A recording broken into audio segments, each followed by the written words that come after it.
Hi, I'm Russ Rhea, along with my predictive media partner, Hilder. And while we were in Houston doing a training session with some nice folks from the city of Bel Air, we came across the riveting interview the Southwest Airlines crew did regarding that tragic incident last month. It was a very emotional interview with the flight attendants and the pilots, in which they talked a lot about the heroes on that plane.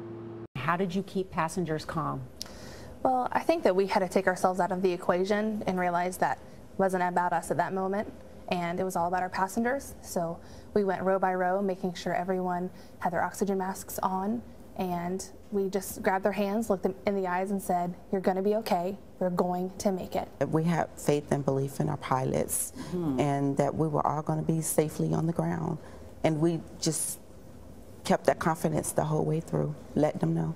And when pressed by the anchors to provide more detail on the death of the passenger, the flight attendants and pilots gracefully bridged to messages that paid tribute to that passenger, and also messages more focused on bringing that flight safely to the ground.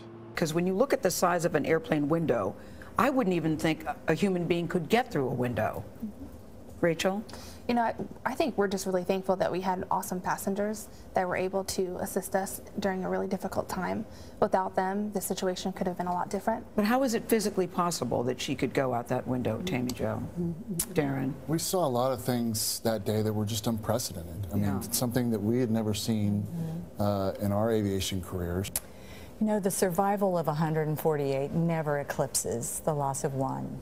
And just from a viewpoint looking in, she seemed like a woman with a profile of just being beautiful in her priorities. She seems like she didn't wait until it was convenient or easy to love her Lord and her family and her community. And Southwest Airlines waited more than a month to bring this story to the public, but it proved to be very compelling and probably positive PR. Along with Hilder, I'm Russ Rhea with the Predictive Media Network. Thanks for watching.